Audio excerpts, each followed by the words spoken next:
Dawood Miraki, PhD in Public Political Analysis.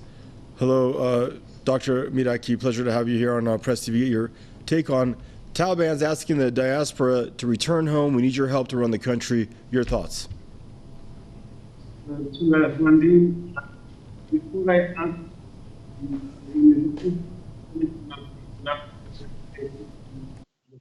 the economic system in general, I'd like to point out that this says volumes about the so-called reconstruction concocted by the invading forces, NATO and the US, and the magnitude of contribution, or what they call it, investment in Afghanistan.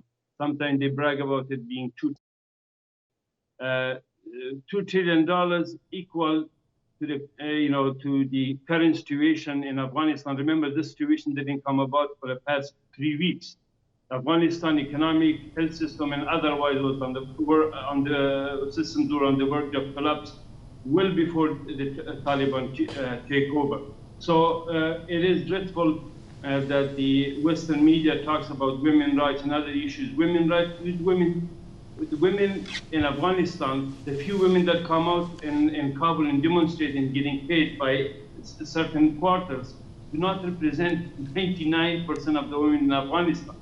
They are front for other purposes, as they have done in the Middle East during the Arab Spring and so forth. But come to your question, yes, the Taliban have announced general amnesty that includes everyone from top to bottom, and have mentioned that this country belongs to everyone. Everyone can come and participate in the reconstruction and the building of Afghanistan. But ironically, with the last few soldiers, when they remained in Afghanistan prior to their departure, of course, they had announced that there was a type of free-for-all trip for the U.S. And so there was this agenda concocted whereby the brain drain can be initiated in Afghanistan. A lot of professionals, they have departed from Afghanistan, and being doctors, being other individuals, so the aim was to basically disable the coming government. So Afghans, it's not a political issue here. People should be concerned about Afghanistan, the Afghan people, whether they agree with Taliban or not. That shouldn't be an issue. That's they should be concerned about the well-being of their people, and I think everyone should contribute. Right. So, what do you think, Dr. Miraki, is going to be the most prudent way forward and the fastest way to get the country on its feet? Well, it's a difficult question. It depends on the approach.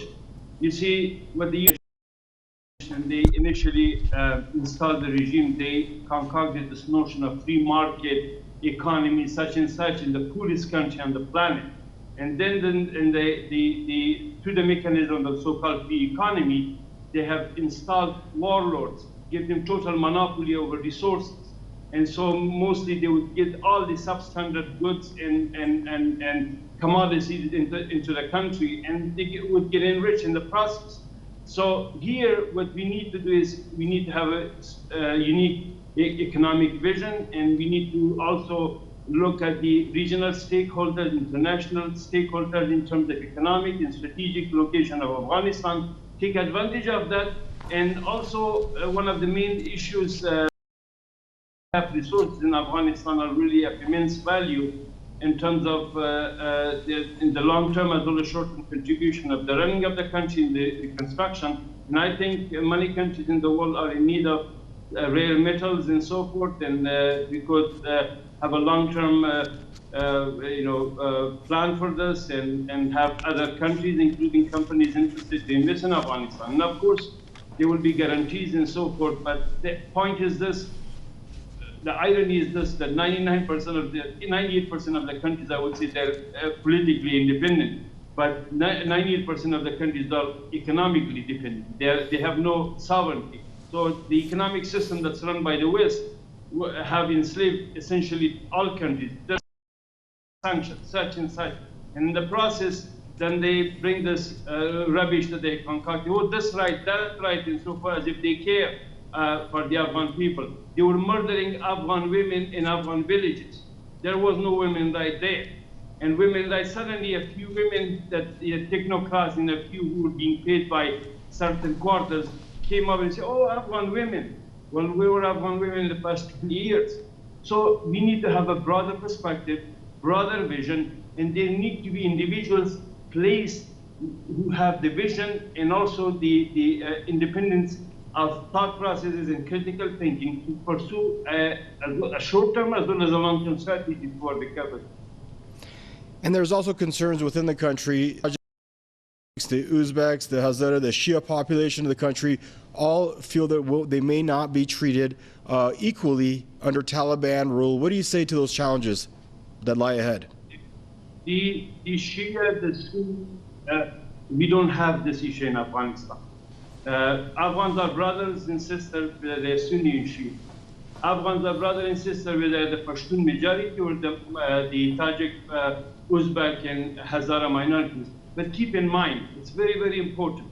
The past 20 years, Afghan Pashtuns were getting bombed every day and killed everybody.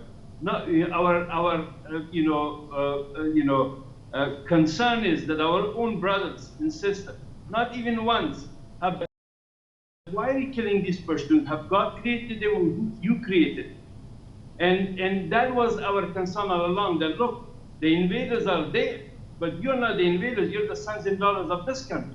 But the Taliban have gone to the Shia segment of Afghanistan, went to the Tajiks, Uzbeks, and so, because remember, if you look at the composition of Taliban, they have Shia commanders, they have Hazara commanders, they have Tajik, they have Uzbek. In fact, the operation that was launched in Panjshir was led by their commander from Badakhshan, who's a Tajik.